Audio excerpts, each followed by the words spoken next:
31వ అధ్యాయం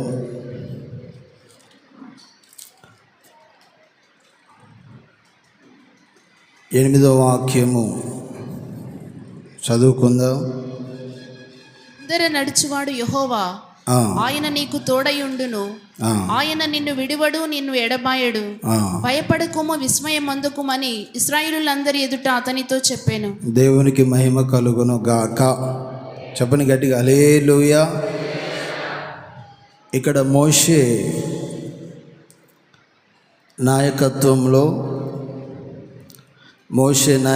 ముగించబడిన తర్వాత యెహోషువ నాయకత్వం ప్రారంభించబడేటప్పుడు యెహోషువ నాయకత్వంలో ఇంచుమించుగా 31 రాజులను ఎదుర్కొన్నట్లుగా మనకు కనబడుతుంది. యెహోషువ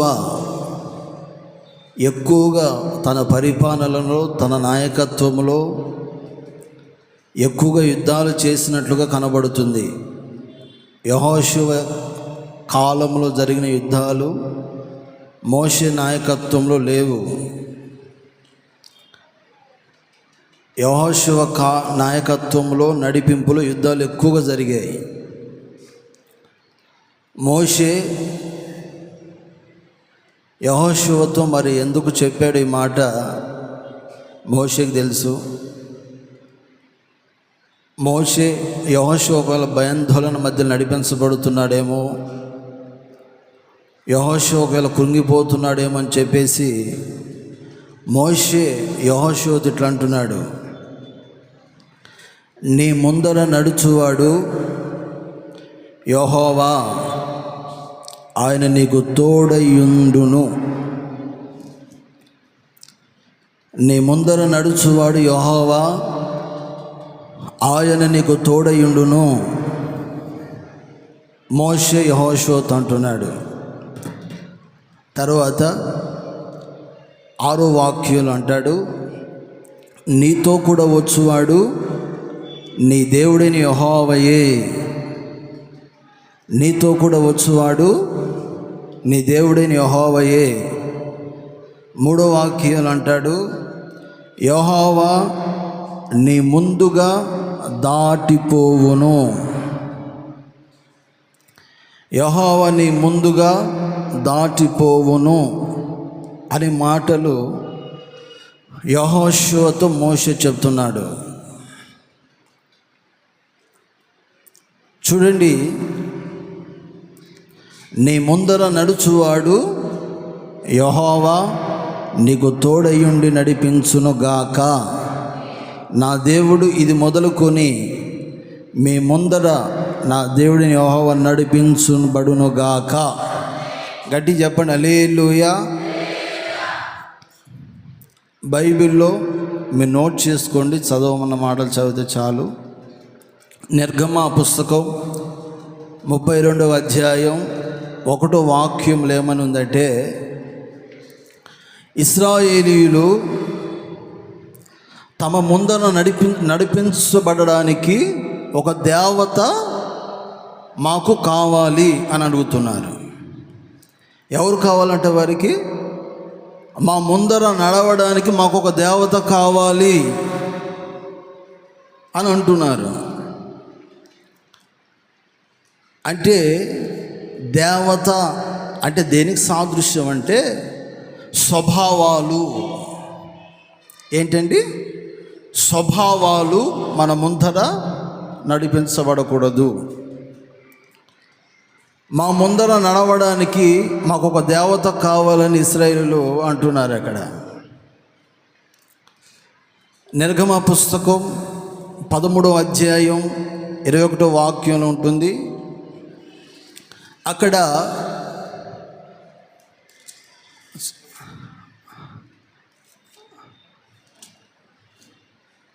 వారు పగలు రాత్రియు ప్రయాణము చేయనట్లుగా యెహోవా త్రోవలో వారు నడిపించుటకై పగటి వేళ మేఘ స్తంభములోను, వారికి వెలిగించుటకి రాత్రి వేళ అగ్ని స్తంభములోను ఉండి వారికి ముందుగా నడుచుతూ వచ్చెను. ఇక్కడ మీరు గమనించండి, వారి ముందు ఏమండి ఎవరు నడిపించబడుతున్నారంటే దేవుడైన యెహోవా. వారిని నడిపించుటకై పగటి వేళ మేఘస్తంభములోను, వారికి వెలిగించుటకై రాత్రివేళ అగ్ని స్తంభములోను వారికి ముందుగా నడుచుతూ వచ్చెను. ఇప్పుడు ఇశ్రాయేలీయులు తమ ముందర ఎవరు కావాలి నడవడానికంటే ఒక దేవత మాకు కావాలి అని అడుగుతున్నారు. అహరోను యొద్దకు వచ్చి, మన ముందర ఒక దేవతగా పూజించే వారు కాదు మన ముందర నడిపించబడవలసింది. దేవతను స్వభావము.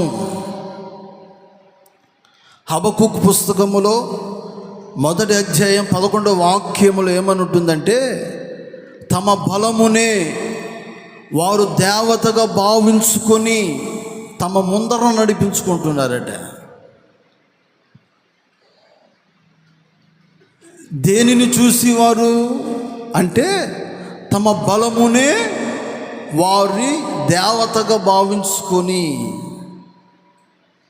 కొంతమంది బలమును చూసి మురిసిపోతారు. మన ముందర నడిపించబడవలసిన వారు దేవుడిని యెహోవా ఉండాలి. మనకు బలం ఉందని చెప్పేసి బలమును ఆధారము చేసుకొని ఈ ఆత్మీయ యాత్రలో క్రైస్తవుడు నడిపించబడకూడదు.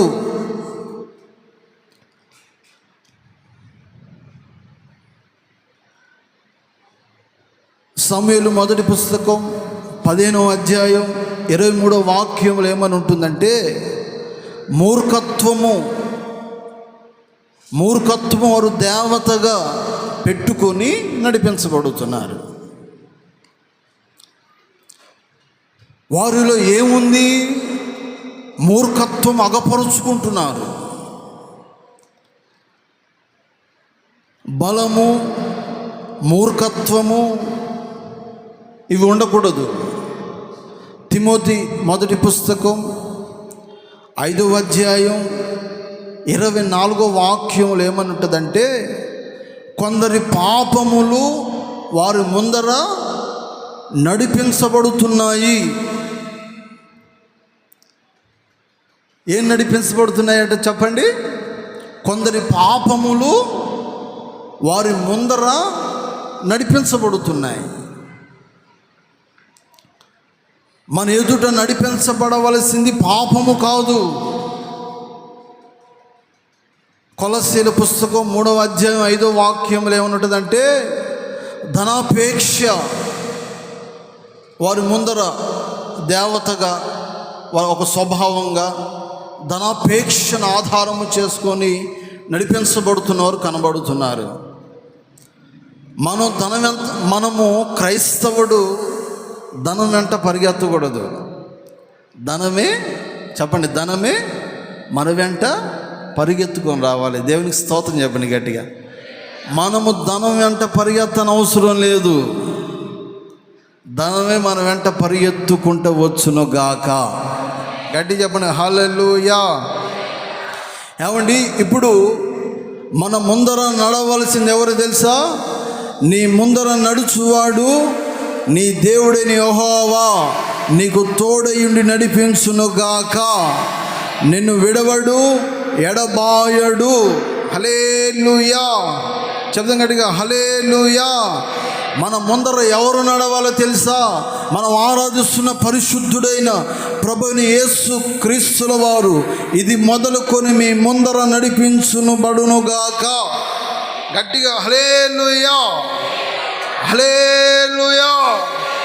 ఏమని భయపడకుము, విస్మయమొందకుమని ఇశ్రాయేలీయుల ఎదుట మోషే అతనితో చెబుతున్నాడు. యెహోషువను భయపడొద్దు, విస్మయమొందమాకు, దిగులు చెందమాకు. నీ ముందర నడుచువాడు నీ దేవుడిని యెహోవాయే. దేవునికి స్తోత్రం కలుగును గాక. చెప్పండి గట్టిగా హల్లెలూయా. ఓకే, ఆయన మన ముందర నడిస్తే కలిగే ఆశీర్వాదాలు, కార్యాలు. ఆయన మన ముందర నడిస్తే దేవుడు మన పట్ల చేసే కార్యాలు, కొన్ని మాటలు నేను క్లుప్తంగా కొట్టే తెచ్చినట్లుగానే ముగిస్తాను. మీకు ఆ పుస్తకం 2వ అధ్యాయం 13వ వాక్యం. ప్రాకారములు పడగొట్టువాడు వారికి ముందుగా పోవును. దేవునికి స్తోత్రం చెప్పండి గట్టిగా, బిగ్గరగా, హుషారుగా. హల్లెలూయా. ప్రాకారములు పడగొట్టువాడు వారికి ముందరగా పోవును.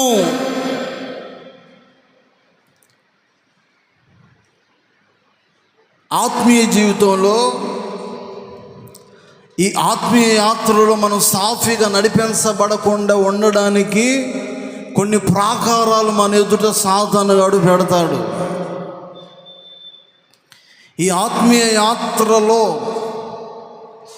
మనం ముందుకు సాగి వెళ్ళిపోకుండా సాతానుగాడు కొన్ని ప్రాకారాలు కడతాడు మన ఎదుట. అయితే వాక్యం అంటుంది, ప్రాకారము పడగొట్టువాడు మనకు ముందుగా పోవుచున్నాడు. జెరుబ్బాబెలు మందిరమునకు పునాదులు వేశాడు. తన చేతితో మందిరం పునాదులు వేశాడు. తన చేతులతోనే మందిరం పనులు ముగించాలి. మందిరమునకు పునాదులు వేశాడు, అతని చేతులే ముగించాలి. ఆత్మీయ జీవితంలో మనమందరము కూడా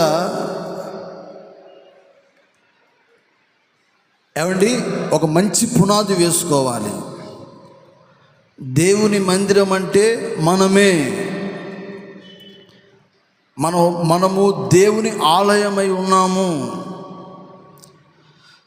మనమందరము ఆత్మీయ యాత్రలో పునాదులు వేసుకున్నాం. మధ్యలో ఎక్కడ ఆటంకాలు, అవరోధాలు రాకుండా చివరి శ్వాస వరకు మన చేతులతోనే ఈ ఆత్మీయ యాత్ర ముగించబడునుగాక. జెరుబ్బాబెలు చేతులు మందిరం పునాదులు వేశాయి. అయితే జెరుబ్బాబెలును అడ్డగించుటకు నీవేమాత్రపు దానవు, ఓ గొప్ప పర్వతమా! జెరుబ్బాబెలును అడ్డగించుటకు నువ్వేమాత్రపు దానవు, నీవు చదును భూమివి అగుదువుగాక. ఏమండి, ప్రాకారం కడుతున్నాడు సాతానుగాడు. జెరుబ్బాబెలు మందిరానికి పునాదులు వేస్తే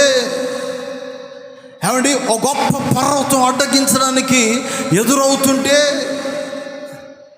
దేవుడు అంటున్నాడు, జెరుబ్బాబెలును అడ్డగించుటకు నువ్వేమాత్రపు దానవు, నీవు చదును భూమి వగుదువుగాక.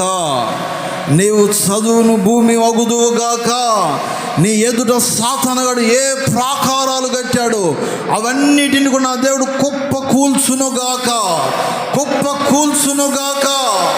హల్లెలూయా. చదవండిగా, హల్లెలూయా. సాతానుగాడు ప్రాకారాలు కడతాడు. ఆత్మీయ జీవితంలో ఎదగకుండా ప్రాకారాలు కడతాడు. అనారోగ్యము, అప్పుల సమస్యలు, నిందలు, అవమానాలు, కొన్ని ప్రాకారాలు ఆత్మీయ జీవితంలో ముందుకు కొనసాగించబడకుండా కొన్ని ప్రాకారాలు కడతాడు. అయితే నా దేవుడు అంటున్నాడు, ప్రాకారములు పడగొట్టువాడు మీ ముందర నా దేవుడు నడవబోతున్నాడు. ప్రాకారములు పడగొట్టువాడు నా దేవుడిని యెహోవా మీ ముందర నడిపించబడునుగాక. హల్లెలూయా. చదవండిగా, హల్లెలూయా.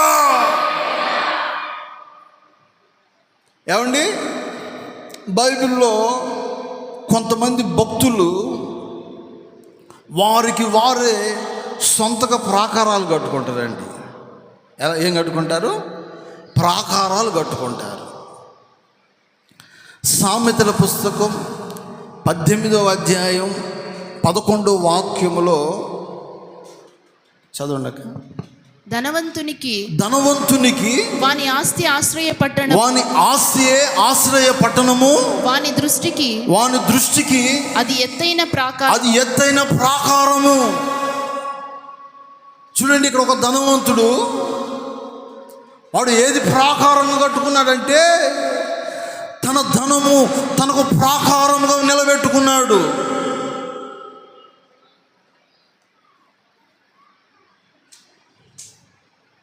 ఏమండి? తన ధనము తనకు ప్రాకారం కట్టుకున్నాడట. హల్లెలూయా! చెప్తాం గట్టిగా హల్లెలూయా! నేను చెప్పాను కదా, ధనం అంటే మనము పరిగెత్తకూడదు. ధనం మనం ఎంత కొంతమంది ఏమంటే లేచిన కానుంచి పడుకునేంత వరకు ఎట్లా సంపాదించాలి అని ఆలోచనలు ఎక్కువైపోతాయి. నీ మధ్యన హాస్పిటల్కి తీసుకెళ్తే గుండె లబ్డబ్ అని కొట్టుకోవట్లేదు అంట. డబ్బు డబ్బు డబ్బు డబ్బు అని కొట్టుకుంటుందంట. ఏమని కొట్టుకుంటుంది? డబ్బు.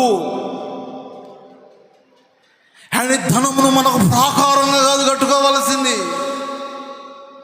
ఇంకొంతమంది నాహూము పుస్తకం 3వ అధ్యాయం 8వ వాక్యం. నాహూము పుస్తకం 3వ అధ్యాయం 8వ వాక్యం. సముద్రమే తనకు ఆపుగాను, సముద్రమే తనకు ప్రాకారముగాను చేసుకున్నారు. హల్లెలూయా చెప్పండి గట్టిగా, బిగ్గరగా హల్లెలూయా. ఇక్కడ చూడండి, సముద్రమే తమకు ప్రాకారాలుగా ఉంచుకున్నారు. కొన్ని దేశాల వారు సముద్రంలో ప్రాకారముగా పెట్టుకున్నారు. అంటే ఏ అపాయం మా మీదకి రాకుండా సముద్రము మాకు ప్రాకారంగా ఉంటే ఇక మాకు భయం లేదు అని కొంతమందికి ధైర్యం. కొంతమందిని చూస్తే ఏమండి సముద్రము మధ్యలో కూడా కొంతమంది ఇల్లు కట్టుకున్న వాళ్ళు ఉన్నారట. సముద్రానికి కాస్త లోతుకి వెళ్ళి అక్కడ ఇల్లు కట్టుకుంటున్నారట. ఇంకొంతమంది ఏమండి చుట్టూ నదులు ఉంటాయి, ఆ నది మధ్యలో ఇల్లు కట్టుకున్నాడు. దేనికి తెలుసా? ప్రాకారం. అండ్ సముద్రమే వారికి ప్రాకారం అనుకుంటున్నారు. నా దేవుడైన యెహోవా అంటున్నాడు, ప్రాకారంలో పడగొట్టువాడు నీ ముందర నడవబోతున్నాడు. ప్రాకారము పడగొట్టినవాడు నీ ముందర నడిపించబడును గాక. నీ ఎదుట ఏ ప్రాకారము కట్టబడినా, యేసు నామములో కట్టబడిన ప్రతి ప్రాకారాలు కుప్పకూల్చునుగాక. హల్లెలూయా! సాతాను నీ ఎదుట ఏ ప్రాకారం కట్టాడో ఆ ప్రాకారాలన్నీ కూడా నా దేవుడు ఈ పునరుత్థానపు దినమున కుప్పకూల్చబోతున్నాడు. ఆమేన్ చెప్పండి గట్టిగా, హల్లెలూయా. ఎరుకో ప్రాకారాలు పడగొట్టింది ఎవరండి? మీరందరూ ఏంది మేము కాదన్నట్లు చూస్తున్నారే? ఎరుకో ప్రాకారాలు పడగొట్టింది ఎవరు? దేవుడని యెహోవా. అవునా కదా? అండ్ ఆ ప్రాకారాలు, ఎరుకో ప్రాకారాలు ఎంత ఎత్తుకుంటాయంటే చాలా ఎత్తుకుంటాయండి, చాలా ఎత్తుగా ఉంటాయి.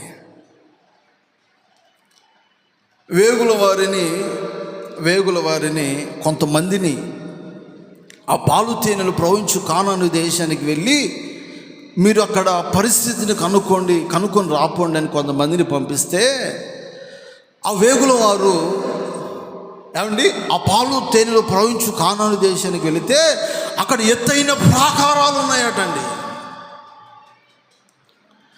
ఎత్తైన ప్రాకారాలు ఉన్నవి, వాటిలో మనము స్వాధీనపరచుకోవడం అది అసంభవం అని వచ్చి తిరిగి చెబుతారండి భక్తులకి. ఓ గొప్ప ఎత్తైన ప్రాకారాలు ఉన్నాయి. ఏమండి? ద్వితీయోపదేశ కాండం 9వ అధ్యాయం 1వ వాక్యం చదువుకుందాం. ఇశ్రాయేలు వినుము, నీకంటే గొప్ప బలము గల జనములను ఆకాశమంటూ ప్రాకారములు గల గొప్ప పట్టణములను స్వాధీనపరచుకొనబోతున్నావు. గట్టి చెప్పండి హల్లెలూయా. నీకంటే గొప్ప బలము గల జనములను, ఆకాశమంటూ ప్రాకారము గల గొప్ప పట్టణములను మనము స్వాధీనపరుచుకొందుముగాక. చెప్పండి గట్టిగా హల్లెలూయా. దేవుని కంటే ఎక్కైన పర్వతం లేదు. దేవునికి అసాధ్యమైనది ఏది లేదు. దేవుని కంటే నీ సమస్య పెద్దది కాదు. దేవుని కంటే నీకున్న వ్యాధి గొప్పది కాదు. దేవుని కంటే నీకున్న బాధలు గొప్పవి కాదు. నా దేవుడు వాటన్నిటిని కూడా ప్రాకారాలు పడగొట్టువాడు నీ ముందర నడవబోతున్నాడు. చెప్పండి గట్టిగా హల్లెలూయా. ఆకాశం అంటూ ప్రాకారం గల గొప్ప పట్టణమును మనము స్వాధీనపరుచుకుందుముగాక. చెప్పండి గట్టిగా హల్లెలూయా. ఏమండి? దేవుని కంటే గొప్ప సమస్య ఏదీ లేదు. దేవుని కంటే మన వ్యాధి గొప్పది కాదు. దేవుని కంటే మనకున్న సమస్యలు గొప్పవి కావు. ఆయన వాటన్నిటిని కూడా పడగొట్టి మీ ముందర నా దేవుడు ఇది మొదలుకొని నడిపించబడును గాక. సెకండ్ వన్, యెషయా పుస్తకం 52వ అధ్యాయం 12వ వాక్యం. మీరు త్వరపడి బయలుదేరరు, పారిపోవు రీతిగా వెళ్ళరు. యెహోవా మీ ముందర నడుచును. ఇశ్రాయేలు దేవుడు మీ సైన్యపు వెనుకటి భాగమును కావలి కాయును. దేవునికి స్తోత్రం కలుగును గాక. మీరు త్వరపడి బయలుదేరరు, పారిపోవు రీతిగా వెళ్ళరు. యెహోవా మీ ముందర నడుచునుగాక. చెప్పండి గట్టిగా హల్లెలూయా.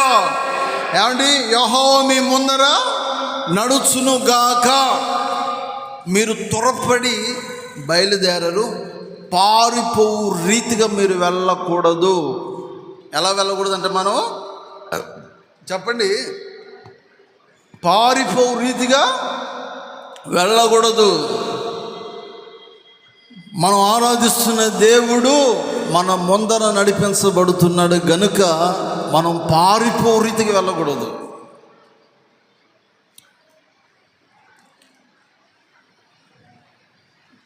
ఆదికాండం 16వ అధ్యాయం 8వ వాక్యంలో అబ్రహాం ఇంట నుంచి బయలుదేరి పారిపోయి హాగరు వెళ్తూ ఉందండి. హాగరు అబ్రహాము గుడారంలో నుంచి పారిపోతుంది. దేవదూత మధ్యలో ప్రత్యక్షమై, హాగరు నువ్వు ఎక్కడికి వెళ్తున్నావు అంటే, అబ్రహాము గుడారంలో నుంచి నేను పారిపోతున్నాను. ఎందుకు పారిపోతున్నావు నువ్వు? అయ్యా నేను పారిపోతున్నానని దేవదూతతో సమాధానం చెప్తా ఉంది. వాస్తవానికి హాగరు అబ్రహాం గుడారంలో ఉన్నప్పుడు హాగరును బట్టి శారా చాలా సందర్భాలలో బాధపడినట్లుగానే కనబడుతుంది. అయిన శారా మౌనంగా ఉంది. అన్ని విషయాలలో మౌనంగానే ఉంది శారా. ఈమె కొన్ని సందర్భాలలో హాగరు నా కడుపున పుట్టబోయే బిడ్డ చూసి గర్వించినట్లుగా కనబడుతుంది. దేవుని దూత అంటది, నీ కడుపులో పుట్టే బిడ్డ వారసుడు కాదు, వాడు అడవిగాడిదే. ఎందుకు నువ్వు పారిపోతున్నావు? చూడండి, ఇక్కడ అబ్రహాం ఇంటి నుంచి హాగరు పారిపోతుంది. మనము ఆయన నమ్మిన బిడ్డలను పారిపోవు రీతిగా మనం ఉండకూడదు. గట్టిగా ఆమె చెప్పండి హల్లెలూయా, హల్లెలూయా. చాలామంది భర్తలను వదిలిపెట్టి భార్యలు పారిపోతుంటారు. భర్తను వదిలిపెట్టి భార్యలు పారిపోకూడదు, భార్యను వదిలిపెట్టి భర్తలు పారిపోకూడదు, పిల్లలను వదిలిపెట్టి తల్లిదండ్రులు పారిపోకూడదు. ఏమండి, పారిపోయే రీతికి మీరు ఉండకూడదు. ఎందుకంటే మీ ముందర నడుచువాడు దేవుడైన యెహోవా. ఆయన మన ముందర ఉంటే మనకి ఇంకెందుకు భయం? హల్లెలూయా.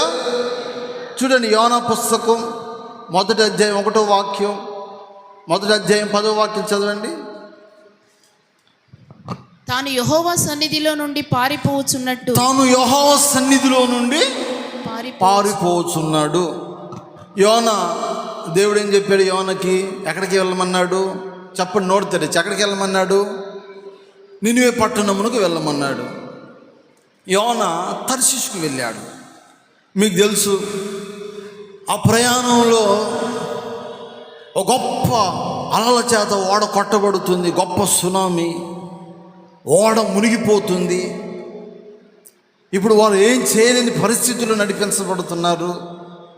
యోనా దగ్గరకు వచ్చి, యోనా, నువ్వు ఎచ్చటి వాడవు, ఎక్కడి వాడవు, ఎక్కడికి వెళుతున్నావు, అసలు నువ్వెవరు అని అడుగుతున్నారు అందులో ఉన్నవారు. అంటే అప్పుడు ఆయన అంటాడు, భూమిని ఆకాశమును సృష్టించిన దేవుని సేవకుడు నేను. ఎవరట? భూమి ఆకాశమును సృష్టించిన దేవుని సేవకుడు నేను. ఎక్కడికి వెళ్తున్నావు అంటే, నేను యెహోవా సన్నిధిలో నుండి పారిపోతున్నాను.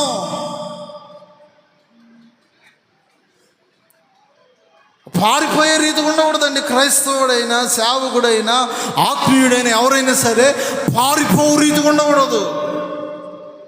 హల్లెలూయా.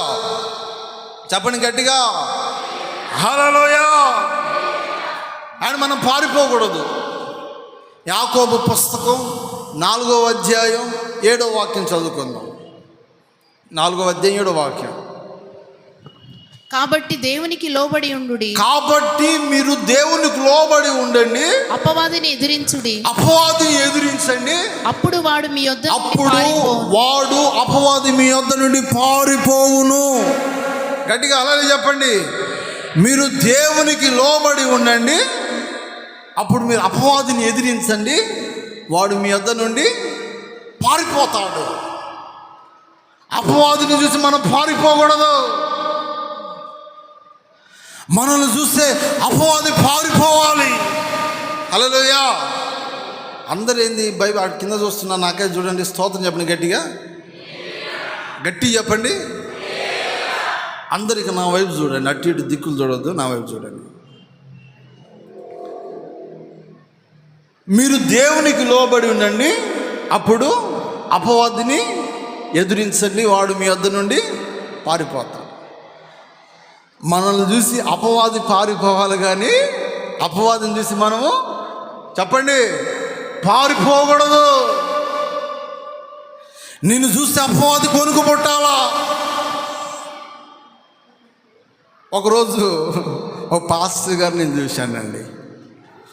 ఒక దయ్యం పట్టినామని ఒక దయ్యం పట్టినామని తీసుకుని వచ్చారు మందిరానికి.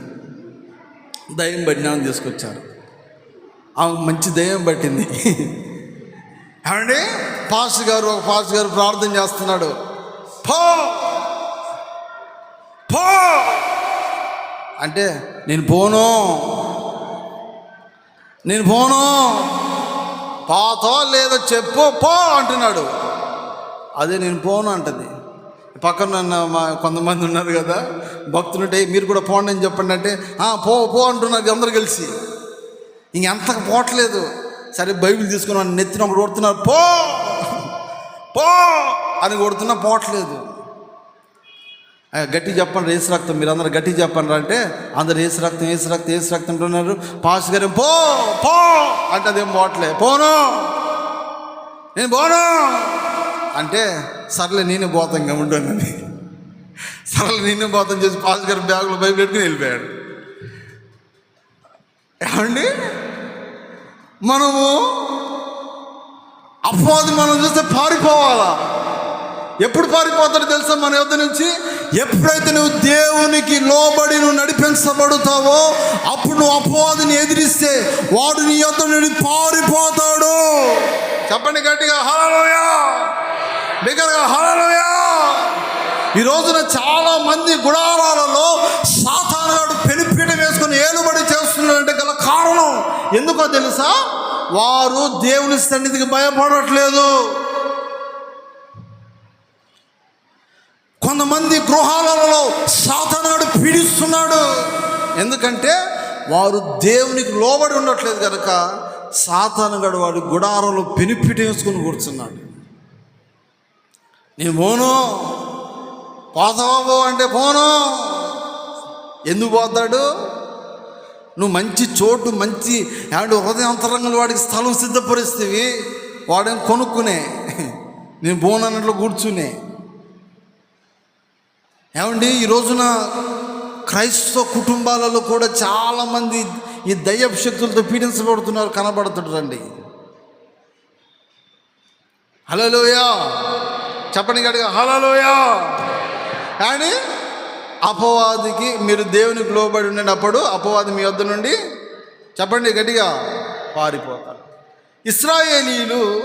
ఇశ్రాయేలీలు ఏమండి ఐగుప్తు దేశం నుంచి వచ్చిన తర్వాత ఓ చక్కటి కీర్తన రాస్తారా, అది చదువుకుందాం మనం. ఆ కీర్తన పుస్తకం 114వ అధ్యాయం 1 నుంచి చదువుకుందాం. ఐగుప్తులో నుండి ఇశ్రాయేలు అన్య భాష గల జనులలో నుండి యాకోబు బయలు వెళ్ళినప్పుడు యూదా ఆయనకు పరిశుద్ధ స్థలమాయెను, ఇశ్రాయేలు ఆయనకు రాజ్యమాయెను. సముద్రము దానిని చూచి పారిపోయెను. యోర్దాను నది వెనుకకు మల్లెను. హల్లెలూయా, చెప్పండి గట్టిగా హల్లెలూయా. ఇక్కడ మీరు గమనించగలిగితే ఇశ్రాయేలును చూచి సముద్రము వారిని చూచి పారిపోయెను. యోర్దాను నది వెనుకకు మళ్ళింది. చూడండి, ఏమండి, సముద్రము వారిని చూసి పారిపోయిందంటండి. యోర్దాను నది వారిని చూసి వెనక్కి మళ్ళింది. నీకున్న సమస్య, నీకున్న బాధ, నీకున్న కన్నీళ్ళు, నీకున్న రోగాలు యేసు నామములో మీ యొద్ద నుండి పారిపోవునుగాక. సముద్రము పారిపోయినట్లుగా మిమ్మల్ని వెంటాడుతున్న ప్రతిదీ యేసు నామములో పారిపోవునుగాక. చెప్పండి గట్టిగా హల్లెలూయా. యోర్దాను నది వెనక్కి మళ్ళినట్లుగా, సముద్రము వారిని చూసి పారిపోయినట్లుగా మిమ్మల్ని చూచి సమస్యలన్నీ కూడా పారిపోవునుగాక. చెప్పండి గట్టిగా హల్లెలూయా, హల్లెలూయా. ఏమండి, చదవండి అలాగే కంటిన్యూగా. కొండలు చూడండి, కొండలు పొట్టేళ్ల వలెను, గుట్టలు గొర్రె పిల్లల వలెను, గంతులు వేసెను. సముద్రమా నీవు పారిపోవుటకు నీకేమి తటస్థించినది? యోర్దాను నీవు వెనుకకు మళ్ళుటకు నీకేమి తటస్థించినది? కొండలారా మీరు పొట్టేళ్ల వలెను, గుట్టలారా మీరు గొర్రె పిల్లల వలెను గంతులు వేయుటకు మీకేమి సంభవించినది? హల్లెలూయా, చెప్పండి గట్టిగా హల్లెలూయా. మీరు అడుగుతున్నారండి, సముద్రమును పారిపోనట్లు నీకేమి తటస్థించెను? యోర్దాను నువ్వు వెనకకు మళ్ళుటకు నీకేమి తటస్థించినది? వీరిని చూచి చూడండి ఎలాగనో పారిపోతున్నాయో. ఇది మొదలుకొని మనల్ని చూచి మనల్ని వెంటాడుతున్న ప్రతిదీ పారిపోవునుగాక. చెప్పండి గట్టిగా హల్లెలూయా, హల్లెలూయా. ఏమండి, మనల్ని చూసి పారిపోవాలండి. బైబిల్లో భక్తుడు నెహెమ్యా కొంతమంది నెహెమ్యా వద్దకు వచ్చి నెహెమ్యా దేవుని మందిరం కడుతున్నాడు, ప్రార్థన మందిరం కడుతున్నాడు. ప్రార్థన కట్టేటప్పుడు చాలా ఆటంకాలు, అవరోధాలు చాలా వస్తాయి.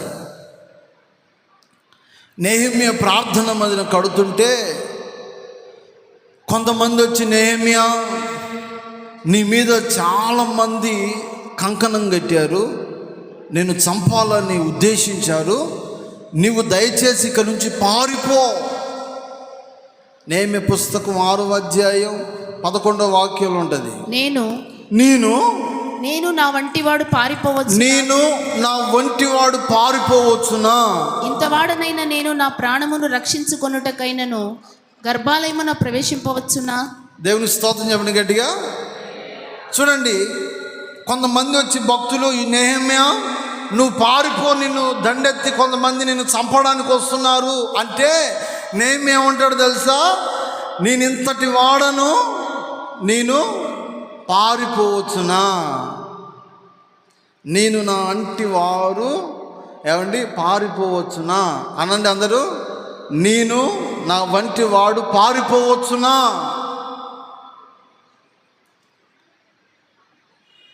ఏమంటే పారిపోవు రీతి కాదు, ఎందుకంటే మన ఎదుట మనం ఆరాధిస్తున్నాం దేవుడిని, యెహోవా మన ముందర నడిపించబడుతున్నాడు. మనము పారిపోవు రీతిగా మన దేవుడు మనల్ని పెట్టలేదు. సమస్యను చూసి మనం పారిపోకూడదు, కన్నీళ్లను చూసి అండ్ మనము పారిపోకూడదు, నిందలు అవమానాలను చూసి ప్రార్థన మందిరాన్ని వదిలిపెట్టి మనం పారిపోకూడదు. నీకు ఏ సమస్య వచ్చినా, నీకు ఏ బాధ వచ్చినా, నీకే కన్నీళ్ళు వచ్చినా, నీవు దేవుని సన్నిధిలో నిలబడు. నీ ముందర నీ దేవుడిని యెహోవా నిన్ను నడిపించబోతున్నాడు. చెప్పండి గట్టిగా హల్లెలూయా, చెప్పండి గట్టిగా హల్లెలూయా, హల్లెలూయా. మన ఎదుట ఎవరు నడిపించబడుతున్నారు? మన దేవుడిని యెహోవా మన ముందర నడిపించబడు. మనం పారిపో రీతి ఉండకూడదండి. యోనా పారిపోయాడు, ఏమండి, తర్వాత హాగరు పారిపోయింది. మనం దేవుని జీవం కలిగిన దేవుని వాక్యాన్ని వినేవారు. హల్లెలూయా చెప్పిన గట్టిగా. దేవుడు వాక్యానికి లోబడి మనము ఏమంటే ఆత్మీయ జీవితంలో అంతవరకు నడిపించబడుదుము గాక. చెప్పిన గట్టిగా హల్లెలూయా. ఏమండి ఒక మాట చెప్తాను. ఓ సంఘంలో అంటే మన మినిస్ట్రీలో కాదు కదండి, ఒక కుటుంబంతో సేవ చేస్తున్న సేవకులు ఉన్నారు. కుటుంబంతో సేవ చేస్తున్న సేవకులు ఉన్నారు. ఒకరోజు పాస్టర్ గారు ఇలాంటి ఆవరణ ఒకటి ఉంటే రోజు కోళ్ళు వచ్చి కుక్కురు అని మేస్తూ ఉన్నట్టండి. ఆవరణలో కొక్క అనుకుంటా రోజు కోళ్ళు వస్తున్నాయంటే మేస్తున్నాయంట. ఈ పాస్టర్ గారు ఎంత తల్లిచ్చినా వస్తూనే ఉంటాయంట మందిరంలోకి, ఎంత తల్లిచ్చినా మందిరంలో కోళ్ళు వస్తూనే ఉన్నాయట. ఒకరోజు పాస్టర్ గారికి ఒక ఆలోచన వచ్చింది. ఒక కోడి వచ్చి మేస్తూ ఉంది ఆవరణలో. పాస్టర్ గారు ఆ కోడిని పట్టుకుని గంప కిందేసి గమ్మాడు.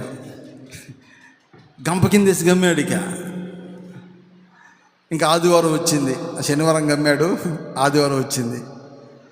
ఆదివారం వచ్చిన తర్వాత పాస్టమ్మ గారితో చెప్తాడు, పాస్టమ్మ గారు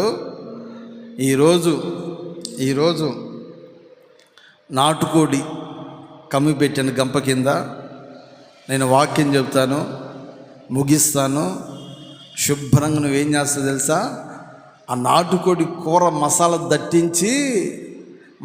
దట్టించి రాగి ముద్ద చేయని చెప్పాడు. ఏ ముద్ద? రాగి సంకటి చేయమన్నాడు. పాస్టర్ గారు సరే పాస్టర్ గారు మీరు ఎట్లా చెప్తే అట్లనే చేస్తానండి అనింది. ఈ కోడి ఎవరిది? పొరుగు అని సొమ్ము పాము వంటిది. పొరుగు అని సొమ్ము ఆశించవచ్చా? చెప్పండి, అవునా కదా? పాస్టర్ గారు గంప కింద గమ్మి పాస్టర్ గారు కొండమని చెప్పాడు. పాస్టర్ గారు ఇక వాక్యంలోకి వెళ్ళాడు, స్టేజ్ ఎక్కాడు. సంగమా అని గట్టిగా సంగమా అన్నాడు. అంటే సంఘం అంతా వింటా ఉంది. నీ పొరుగు అని సొమ్ము నువ్వేది ఆశించకూడదు. అబ్బా, వాక్యంతుడు ఏం చెప్తున్నాడు? నీ పొరుగు అని సొమ్ము ఏది ఆశించకూడదు. పాస్టమ్మ గారు అలాగ నింటుంటే ఆ పాస్ గారు చెప్పే వాక్యం గుండెలోకి వెళ్తుందంట దూసుకొని. ఏమండి గట్టి గట్టిగా 4 మాటలు చెప్పాడంట, ముగించాడంట. పాస్టర్ గారు రూమ్లోకి వెళ్ళిపోయిందంట. ఇక పాస్టర్ గారు అందరికి ప్రార్థన చేస్తా అనుకుంటున్నారంట. అబ్బా ఈరోజు నాటుకోడి రాగి సంకటి పాస్టమ్మ గారు చేసి పెట్టుంటాడు, త్వరగా ప్రార్థన చేసి ముగించుకొని పోయి తిందాం అనుకున్నాడట. ఏమనుకున్నాడు? ఇక పోయి ముగించుకొని తిందాం అనుకున్నాడు. పాస్టర్ గారు లోపలికి వెళ్ళింది. పాస్టర్ గారు ప్రార్థన చేశాడు, రూమ్లోకి వచ్చాడు, శుభ్రంగా చేతులు కడుగుని కూర్చున్నాడు. పాస్టమ్మ గారు వచ్చి అన్నం రోట్లో రుబ్బిన పచ్చడి తీసుకొచ్చి పెట్టిందంట అండి. పాస్టర్ గారికి ఆ పచ్చడి చూడని కడుపులో మండిందంట. ఏంటి పాస్టమ్మ గారు ఈ పచ్చడి పెట్టేవి ఏంటంటే, నాటుకోడి ఏమైపోయింది అంటే, అప్పుడు అంటదంట పాస్టమ్మ గారు, వాక్యము మీరు చెప్తుంటే పాస్టర్ గారు దేవుడు నాతోనే మాట్లాడినట్లుందండి, దేవుడు నాతోటి మాట్లాడినట్లుందండి అనిందట. పాస్టర్ గారు అంటంట, ఓ తిక్కల పాస్టమ్మ, వాక్యం మనకు కాదు, అది విశ్వాసులకి. భలే పని చేసే కోరిని వదిలిపెట్టంట. హల్లెలూయా, చవని గడిగా హల్లెలూయా, హల్లెలూయా. జీవం కలిగిన దేవుని వాక్యం మనందరికీ, దేవునికి స్తోత్రం కలుగును గాక. చెప్పండి గట్టిగా. నెక్స్ట్ ఇంకో మాట చెప్తాను నేను, ఇంకో మాట చెప్తాను. ద్వితీయోపదేశకాండం 1వ అధ్యాయం, ద్వితీయోపదేశకాండం 1వ అధ్యాయం 30వ వాక్యం చదువుకుందాం. మీకు ముందర నడుచుచున్న మీ దేవుడైన యెహోవా, మీకు ముందర నడుచున్న మీ దేవుడైన యెహోవా మీ కన్నుల ఎదుట ఐగుప్తులోను అరణ్యములోను మీ కొరకు చేసినట్లు మీ పక్షముగా యుద్ధము చేయును. దేవుని స్తోత్రం చెప్పండి గట్టిగా, బిగ్గరగా హల్లెలూయా, హల్లెలూయా. నా దేవుడు మీ పక్షముగా యుద్ధము చేయునుగాక. మీ పక్షముల నా దేవుడు, ఇది మొదలుకొని మీ పక్షాన నా దేవుడు యుద్ధము చేయబోతున్నాడు. హల్లెలూయా, చెప్పండి గట్టిగా హల్లెలూయా. దేవుడు మన పక్షం యుద్ధము చేయునుగాక. ఏమండి మనము ప్రజెంట్ యుద్ధం చేస్తూనే ఉన్నాం, అవునా కదా? మేము యుద్ధం చేయట్లేదు అన్నవాళ్ళు స్తోత్రం చెప్పండి. మాకు యుద్ధాలే లేవయ్యా అన్నవాళ్ళు స్తోత్రం చెప్పండి. ప్రతి మనుష్యుడు ఈ రోజున యుద్ధము చేస్తూనే ఉన్నాడు, యుద్ధం చేస్తూనే ఉన్నాడు. యోబు పుస్తకం 7వ అధ్యాయం 1వ వాక్యంలో ఒక చక్కటి మాట ఉంటుంది. యోబు పుస్తకం 7వ అధ్యాయం 1వ వాక్యము, భూమి మీద నరుల కాలము యుద్ధ కాలము, భూమి మీద నరుల కాలము యుద్ధ కాలము వంటిది. యోబు అంటున్నాడు చూడండి, భూమి మీద నరుల కాలం ఏ కాలం అంట చెప్పాలా? యుద్ధ కాలము. మనం ఇక్కడ బ్రతికినంత కాలం కూడా యుద్ధం యుద్ధం యుద్ధం యుద్ధం రణరంగమే ఉంటుంది. దేనితో యుద్ధము? పరిశుద్ధుడైన పౌలు గలతీ సంఘస్థులతో ఓ మాట అంటాడు. 5వ అధ్యాయం 17వ వాక్యం, గలతీ పుస్తకం 5వ అధ్యాయం 17వ వాక్యం. శరీరము ఆత్మకును, ఆత్మ శరీరమునకును విరోధముగా అపేక్షించును. ఇవి ఒకదానికొకటి వ్యతిరేకముగా ఉన్నవి గనుక మీరేవి చేయ నిశ్చయింతురు వాటిని చేయకుందురు. హల్లెలూయా చెప్పండి గట్టిగా. శరీరము ఆత్మకును, ఆత్మ శరీరముకును యుద్ధము జరుగుతూనే ఉంటుంది. ఆత్మ శరీరమునకును, శరీరము ఆత్మకును ఎల్లప్పుడూ యుద్ధం జరుగుతూనే ఉంటుందండి. శరీరము ఆత్మతో పోరాడుతుంటుంది, ఆత్మేమో శరీరంతో పోరాడుతుంటుంది. ఏమని పోరాడుతుందంటే, ఏమని యుద్ధం చేస్తుందంటే, ఎగ్జాంపుల్ మీకు చెప్తున్న మాట. మనందరం ఆదివారం పూట ప్రార్థన మందిరానికి వచ్చాం. ఇంటికి వెళ్ళండి, వెళ్ళిన తర్వాత కాసేపు పడుకోండి, సాయంత్రం లేచి మరలా మీరు ప్రార్థన చేయండి. సాయంత్రం లేచి మీరు ప్రార్థన చేయండి. సరే పాస్టర్ గారు చెప్పారని చెప్పేసి మోకరించి ప్రార్థన చేయడం ప్రారంభిస్తాం. మోకరించిన తర్వాత ఒక 2-3 నిమిషాలకు మనకు అనిపిస్తుంది, ఈరోజు ఆదివారం కదా, మందిరానికి వెళ్ళాం, 1 గంట వరకు మందిరంలో కూర్చున్నాం, వాక్యం ప్రార్థన చేసాం, అవసరం ఇప్పుడు మళ్ళా పడుకో ఇక పడుకో అని ఎవరంటారు చెప్పండి? శరీరం అంటుంది. ఈరోజు ఆదివారం ప్రార్థన మందిరానికి వెళ్ళి మరలా ఇప్పుడు ప్రార్థన చేయాలా, ఇక పడుకో చాలు అంటే మరలా శరీరం చెప్పిన టకానని మళ్ళా మంచం మీద దొరుకుతాం. మళ్ళీ మంచం వెళ్ళిన తర్వాత మళ్ళీ మనస్సాక్షి ఇంకెంతసేపు పడుకుంటా, లేచి కాసేపు ప్రార్థన చేయలేదంటే మరలా కొద్దిసేపు చేస్తాం, మరలా పడుకుంటాం. చూడండి, నిత్యము శరీరము ఆత్మకును, ఆత్మకు శరీరమునకు ఎప్పుడు యుద్ధం జరుగుతూనే ఉంటుంది. ఆత్మేమో ప్రార్థన చేయమంటుంది, శరీరమేమో ఇక చాలు అంటుంది. ఆత్మేమో నువ్వు మోకరించి ప్రార్థనలో గంటలు పోరాడి ప్రభుతో మాట్లాడమంటది ఆత్మ. శరీరం ఇంకా చాలు, ఇంకెంతసేపు చేస్తావు, కూర్చో, ఇక పడుకో, ఇక బా ఇంటికి అంటది. ఆత్మ కాసేపు ఆత్మ అనిపిస్తుంది, కాసేపు వాక్యం ఉంటే బాగుంటుంది కదా అంటది. శరీరం అబ్బా ఏంది ఆయన ఇంకా చెప్తున్నాడు అంటది. అవునా కదా? శరీరం ఇంకా చెప్తున్నాడు, ఇంకా ముగించట్లేదు, ముగిస్తే త్వరగా వెళ్ళిపోయి తిందామంటది. అవునా కదా? హల్లెలూయా చెప్పండి గట్టిగా, హల్లెలూయా. నిత్యము శరీరానికి ఆత్మకు యుద్ధం జరుగుతుంది. అయితే ప్రతి క్రైస్తవుడు, ప్రతి విశ్వాసి, ప్రతి సేవకుడు ఎవరి శరీరం మీద ఆత్మకు జయము కలగాలి. ఆమె చెప్పండి గట్టిగా, ఆత్మకు శరీరం మీద ఒక గొప్ప జయము కలుగునుగాక. చెప్పండి గట్టిగా, హల్లెలూయా హల్లెలూయా. ఈ యుద్ధములు మీద మనకు జయం కలుగునుగాక. యాకోబు పుస్తకం 4వ అధ్యాయం 1వ వాక్యం చదువుకుందాం. యాకోబు పుస్తకం 4. మీలో యుద్ధములను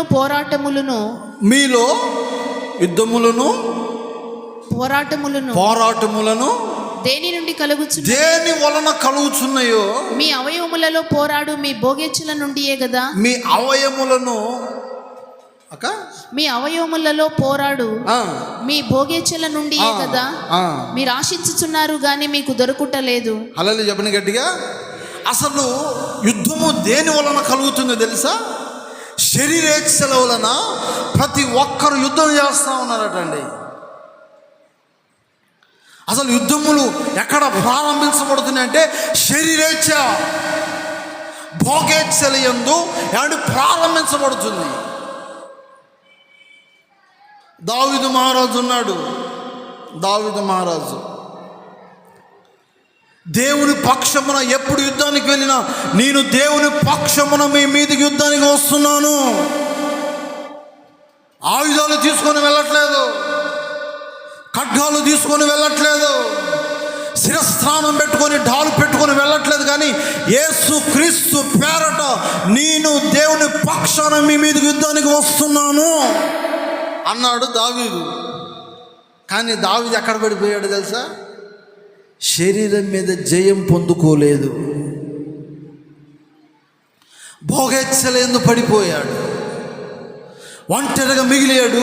ఆయన డాబెక్కాడు, చూడదని చూశాడు, పాపానికి లోబడ్డాడు. క్రైస్తవుడికి ఎవడి శరీరం మీద గొప్ప జయము కలుగునుగాక. చెప్పండి గట్టిగా, హల్లెలూయా. శరీరేచ్ఛల మీద జయము కలగాలి. భక్తుడని యోసేపు ఉన్నాడండి. 4 గోడల మధ్యలో ఉన్నానని చెప్పేసి పాపానికి లోబడలే, ఎవరు చూడట్లేదని చెప్పేసి పాపం ఎదుట నిలబడినా, పాపము చేయడానికి అవకాశం ఉన్నా కానీ పాపానికి లోబడలేదు యోసేపు. ఏమంటే తన పాపానికి లోబడలేదు, శరీరాన్ని లోపరుచుకోలేకపోయాడండి. పాపాన్ని దాటుకొని శరీరం మీద జయము పొందుకున్నవాడు యోసేపు. కొట్టని గడిగా చప్పట్లు, హల్లెలూయా. ప్రతి క్రైస్తవుడి కూడా శరీరం మీద ఆత్మకు జయము కలగాలి. హల్లెలూయా. చెప్పండి గట్టిగా హల్లెలూయా. ఇంట్లో కూడా గొడవలు దేని వలన ప్రారంభించబడతాయి అంటే శరీరేచ్ఛల వలన.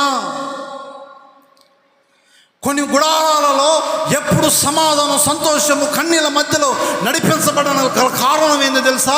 భోగేచ్ఛలు, శరీరేచ్ఛల వలన కుటుంబంలో సంతోషము కరువైపోతుంది.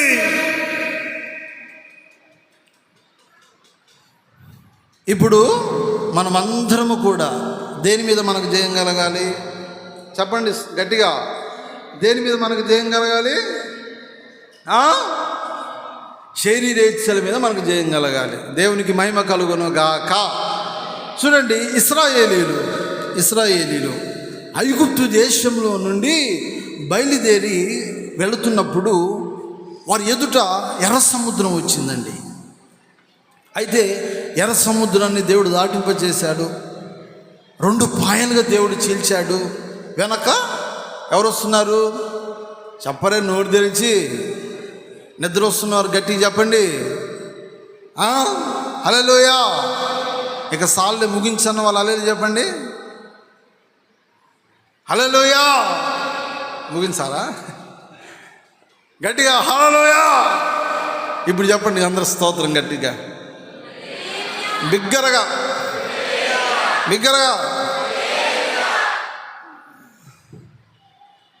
వెనక ఏ సైన్యం వస్తుంది? నోటి తెరిచి చెప్పాలి మీరు. ఫరో సైన్యం వస్తుంది. ముందు ఎవరు పోతున్నారు? ఇశ్రాయేలీయులు పోతున్నారు. అక్కడ మీరు చదివితే మీకు బాగా అర్థమవుతుందండి ఆ మాట. నిర్గమ పుస్తకం 14వ అధ్యాయం 25వ వాక్యం చదువుకుందాం. వారి రథచక్రములు ఊడిపడునట్లు చేయగా, వారి రథచక్రములను ఊడిపడినట్లుగా చేయగా వారు బహు కష్టపడి తోలుచుండిరి. ఐగుప్తీయులు ఇశ్రాయేలుల ఎదుట నుండి పారిపోదండి. యెహోవా వారి పక్షమున మనతో యుద్ధము చేయుచున్నాడని చెప్పాను. ఎవరు చెప్తున్నారు ఈ మాటలు? చెప్పండి నోరు తెరిచి. ఫరో శత్రు సమూహము ఇశ్రాయేలు ఎదుట నుండి పారిపోదనండి. యెహోవా వారి పక్షమున యుద్ధము చేస్తున్నాడు.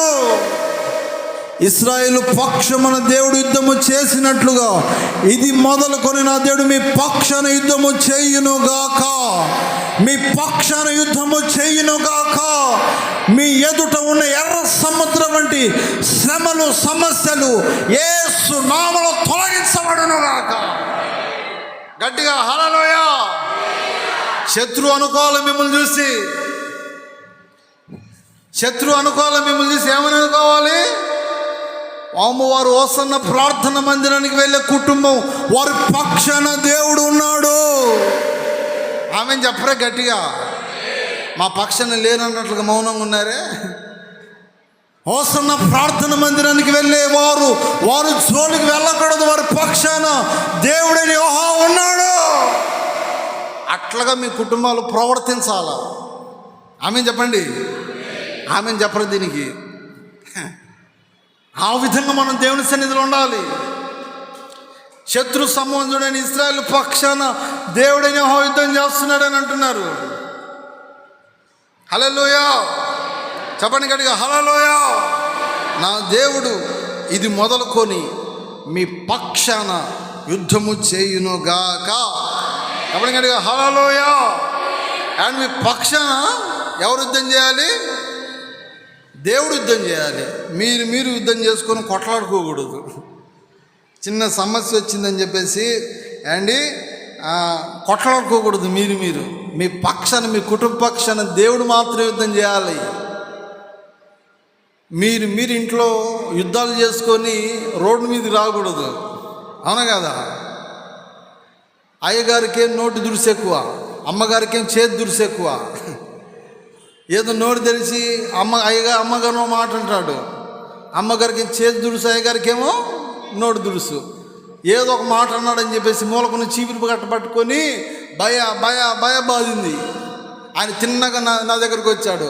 ఏంటన్నా ఈ వార్తలు, ఈ మొహం ఏందనంటే, ఇంకేంటన్నా నా భార్య కొట్టిందన్న అంటాడు.